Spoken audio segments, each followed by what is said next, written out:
Warning: the ocean's stored heat is not just a future climate statistic.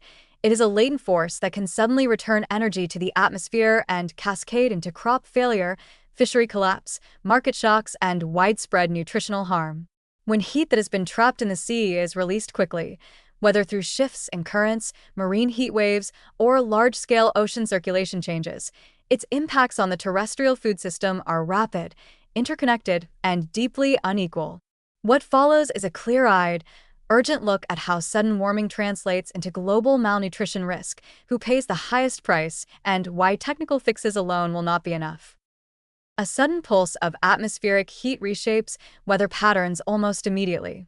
Heat waves lengthen and intensify, rainfall belts shift, and droughts and floods become more extreme and more synchronous across important growing regions.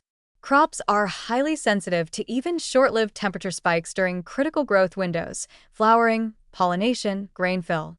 Heat stress at these moments can cut yields by large percentages for staples such as wheat, rice, maize, and legumes. High temperatures also accelerate crop maturation, reducing yields and protein content per plant.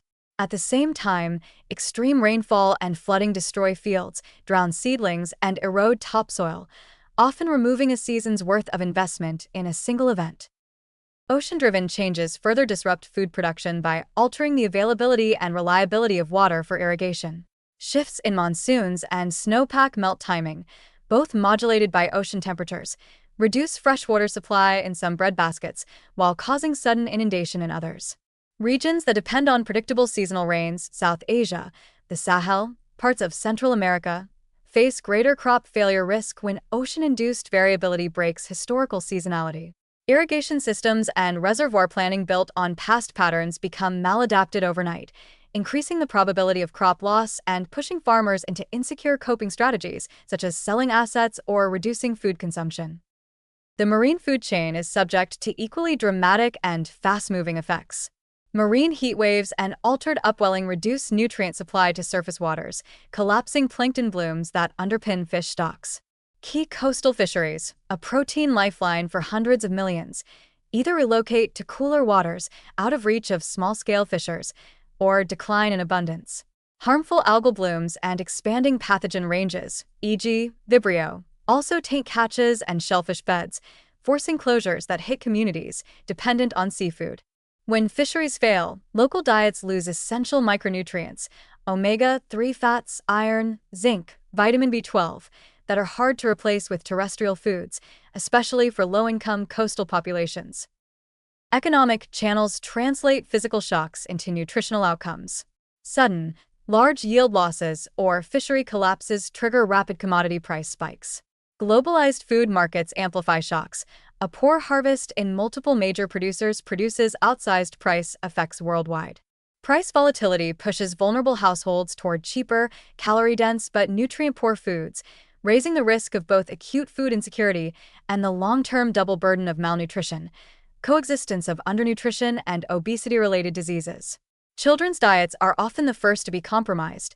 Reductions in dietary diversity and in intake of animal-source foods lead to micronutrient deficiencies that impair growth, immune function, and cognitive development. Pregnant women facing nutrient shortfalls increase risks of low birth weight and developmental problems that carry lifelong consequences. Health systems bear the downstream burden. Undernutrition weakens immune responses, making populations more susceptible to infectious disease outbreaks, which themselves are more likely after climate shocks because of disrupted sanitation, contaminated water, and increased vector habitat. Hospital admissions rise, maternal and child mortality climb, and community resilience erodes. The compounding effect is vicious.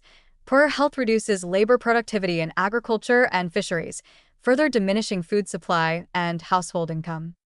Certain geographies and social groups face the worst outcomes. Small island states and low-lying deltas see simultaneous loss of fisheries, salt intrusion into soils and groundwater, and storm-driven destruction, a triple hit to both the quantity and quality of food. Sahelian and Eastern African regions already prone to rain variability are highly exposed to ocean-mediated shifts in precipitation. South Asia's dense agricultural populations suffer when monsoon timing breaks down.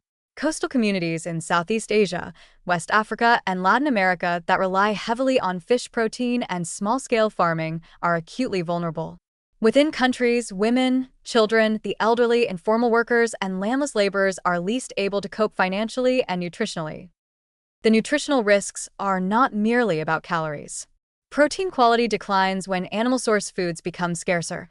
Micronutrient shortages rise, and food safety problems, mycotoxin proliferation in heat-stressed grain, seafood contamination from algal toxins or pathogens, create invisible, chronic health burdens. Mycotoxins, for example, damage liver function and immune competence and can stymie child growth. These slow-burning harms are less visible than acute famine but are far more widespread and persistent. What can be done, realistically and urgently, to blunt these pathways? First, emergency preparedness must shift from storing calories to securing complete nutrition. Strategic reserves that include fortified staples, shelf-stable micronutrient-rich foods, and targeted supplementation for pregnant women and young children. Social protection systems, cash transfers, school feeding programs, targeted vouchers must be shock-responsive and scaled quickly during heat and ocean-driven crop shocks to prevent drops in household dietary diversity. Second, protect and rebuild natural and managed food system buffers. Restore coastal mangroves and reefs that support fisheries and protect shorelines.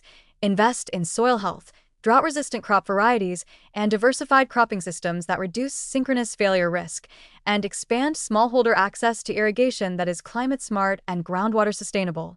Third, shore up fisheries resilience by enforcing precautionary catch limits, protecting nursery habitats, extending early warning and testing systems for harmful algal blooms, and supporting small-scale fishers with alternative livelihoods and cold chain access so nutritious catch can reach markets in safe condition. Health and agricultural systems must be linked. Nutrition surveillance and disease monitoring should be integrated with climate and ocean observation so that heat release signals trigger rapid nutrition and health responses. Strengthening cold chains, decentralizing food storage, and ensuring continuity of vaccine and micronutrient programs during heat and flood events is vital. International finance must prioritize rapid liquidity for vulnerable countries after oceanic shocks, debt relief or emergency grants that prevent asset liquidation and food coping that deepen long-term poverty. But adaptation has limits. The ocean's capacity to release stored heat means that even with aggressive emissions reductions, delayed warming and episodic heat release will occur. That makes mitigation indispensable.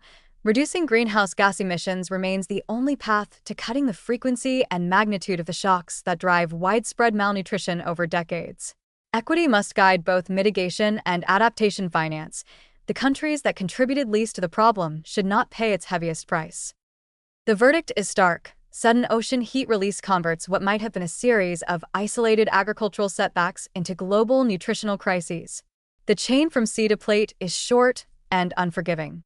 Without rapid strengthening of social safety nets, targeted nutrition programs, resilient food production systems, and critically, far stronger mitigation, the world will see more frequent episodes where lives and livelihoods are lost not only to heat and storms but to long-term malnourishment and its lifelong harms. The next decade will determine whether those losses are minimized or locked into generations.